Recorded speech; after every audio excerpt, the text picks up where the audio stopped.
नमस्कार साथियों, स्वागत है आप सभी का हमारे इस YouTube चैनल पर। दिनांक 17 नवंबर 2020 की महत्वपूर्ण खबरों के साथ। साथियों, यहाँ पर मैं आप सभी के लिए आज दिनांक 17 नवंबर 2020 की कुछ महत्वपूर्ण अपडेट लेकर आया हूँ। उन सभी के बारे में जानने के लिए वीडियो को पूरा देखिए, और यदि आप हमारे इस चैनल पर नए हैं तो चैनल को सब्सक्राइब कीजिए। साथ ही साथ बेल आइकन प्रेस करना ना भूले दोस्तों, ताकि आगे आने वाली सभी अपडेट आपको मिलती रहें। साथियों, सबसे पहली खबर है उन बेरोजगार अभ्यर्थियों के लिए जिन्होंने आईटीआई कर रखा है, अर्थात आईटीआई वाले अभ्यर्थियों के लिए एक नई वैकेंसी जारी हुई है, जो कि यहाँ पर Indian oil corporation limited IOCL द्वारा जारी की गई हैं। और ये भर्ती पाइपलाइन प्रभाग से जारी हुई है। इसके लिए 482 पदों पर विज्ञप्ति निकाली गई हैं, जिनके कैटेगरी वाइज पद यहाँ पर दे रखे हैं।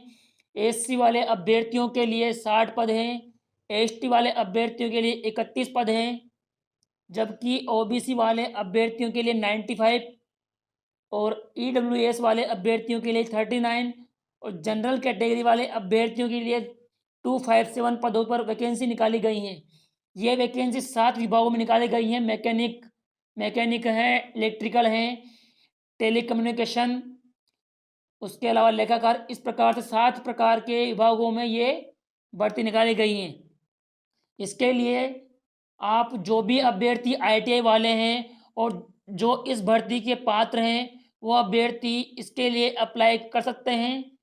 इसके अलावा सेकंड महत्वपूर्ण खबर यहाँ पर यह है कि जो अभ्यर्थी 31 जनवरी 2020 को, माफ कीजिएगा 2021 को, 31 जनवरी 2021 को आयोजित होने वाली सीटेट की भर्ती परीक्षा में शामिल होने वाले हैं, और यदि उन्हें किसी प्रकार से अपने परीक्षा केंद्र में बदलाव की आवश्यकता है तो वो दिनांक 26 नवंबर तक अपने सेंटर में बदलाव कर सकते हैं।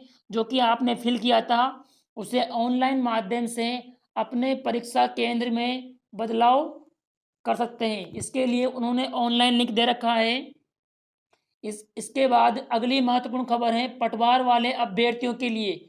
जो अभ्यर्थी पटवार भर्ती परीक्षा में शामिल होने जा रहे हैं, उनके लिए आप यहाँ देख लीजिए कि पटवार वाले अभ्यर्थियों के लिए एक पद के लिए 305 से अधिक अभ्यर्थी दौड़ में शामिल होंगे, क्योंकि लगभग 13.5 लाख फॉर्म आए हैं और 4,421 पदों पर भर्ती की जानी है। इस प्रकार से एक पद के लिए 305 से अधिक अभ्यर्थी शामिल होंगे। और इसका महत्वपूर्ण कारण यह रहा है कि समय पर भर्तियों का आयोजन नहीं हो पाना एवं समय पर भर्तियों को पूर्ण नहीं हो पाना ही बेरोजगारी में वृद्धि का एक मुख्य कारण है दोस्तों। यहाँ पर क्यों, अगर समय पर भर्तियां पूरी होती हैं तो इस प्रकार से इतने बेरोजगार अभ्यर्थी किसी एक भर्ती के लिए आवेदन नहीं करते। लेकिन ये मुख्य रूप से यही कारण है कि समय पर भर्तियां पूरी नहीं होती, इसलिए हर अभ्यर्थी प्रत्येक वैकेंसी के लिए फॉर्म अप्लाई करता है।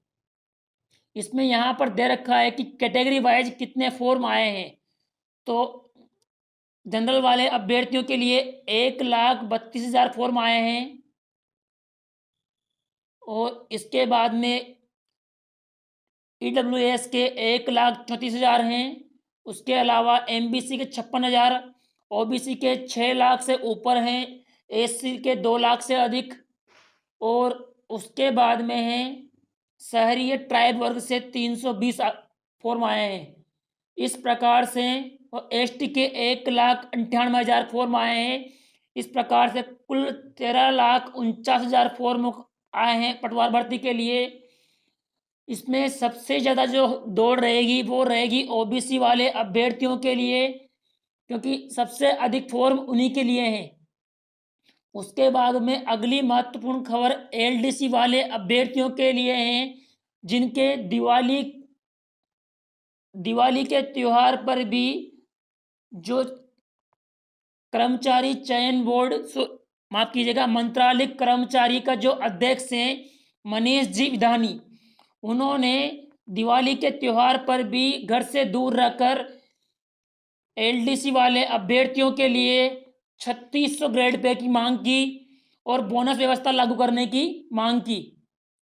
और इन्होंने ही 2 या 3 दिन पहले केंद्रीय मंत्री मेघवाल जी के साथ मिलकर भी इन्होंने 3600 ग्रेड पे की मांग रखी थी। तो इस प्रकार से कुछ आसार लगते हैं कि एलडीसी वाले अभ्यर्थियों के लिए 3600 ग्रेड पे की जो मांग है वो पूरी हो जाएगी। लेकिन एक और शर्त यहाँ पर ये रहेगी कि जो भी अभ्यर्थी या जो भी कर्मचारी एलडीसी भर्ती में चयनित हुए हैं उन्हें एक साथ एकजुट होकर कार्य करना होगा, तभी इस प्रकार की व्यवस्था लागू होगी, अन्यथा नहीं। इसके बाद अगली महत्वपूर्ण खबर यहाँ पर है कांस्टेबल भर्ती परीक्षा। कांस्टेबल भर्ती परीक्षा के लिए दिनांक 12 नवंबर 2020 को देर रात एक ऑफिशियल आंसर की जारी हुई थी। उसके बाद में अगले 72 घंटों में अर्थात 15 नवंबर तक आपत्तियां मांगी गई थी, जिसके माध्यम से कुल 15,000 अभ्यर्थियों ने आपत्तियां लगाई हैं। और इस आधार पर एक्सपर्ट के माध्यम से जांच करने के बाद पुलिस हेडक्वार्टर विभाग ने कहा है कि एक्सपर्ट के माध्यम से जांच करने के पश्चात अगले हफ्ते में इसकी जो ऑफिशियल आंसर की हैं वो जारी की जाएगी और वो आंसर की इस भर्ती के लिए फाइनल आंसर की होगी। और ऐसी अफवाह है कि जो कि यहाँ पर लिखा हुआ है कि पुलिस भर्ती का जो रिजल्ट है वो लगभग मार्च तक जारी होगा। अब ये सत्य कितना है ये कहना मुश्किल है, लेकिन यहाँ पर दे रखा है कि पुलिस भर्ती का जो अंतिम रिजल्ट है, जिन अभ्यर्थियों को दौड़ के लिए शामिल किया जाना है, अर्थात 5 गुना अभ्यर्थियों का रिजल्ट लगभग मार्च तक जारी किया जाएगा, ऐसा यहाँ पर कहा गया है।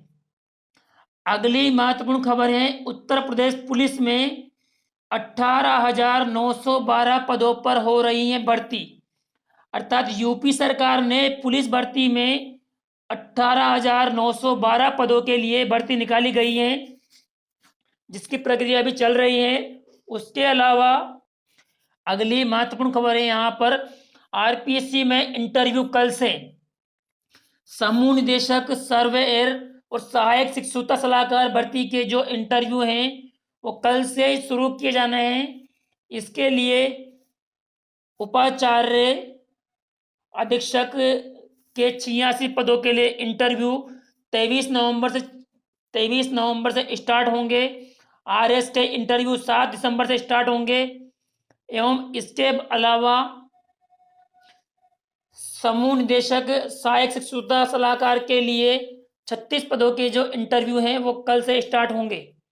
इसके अलावा अगली महत्वपूर्ण खबर है स्टेट बैंक ऑफ इंडिया में 2000 पदों के लिए प्रोबेशनरी ऑफिसर पदों के लिए भर्ती। अगली महत्वपूर्ण खबर यहाँ पर अप्रेंटिसशिप के लिए करें आवेदन, जो कि मैं आपको सबसे पहले बताया था कि IOCL 482 पदों पर अप्रेंटिसशिप के लिए जो कि IIT वाले अभ्यर्थी हैं उनके लिए IOCL से विज्ञप्ति निकाली गई है। तो इसी प्रकार से आगे की सभी महत्वपूर्ण अपडेट के लिए हमारे साथ बने रहिए और लगातार नई नई अपडेट प्राप्त करते रहिए दोस्तों। धन्यवाद।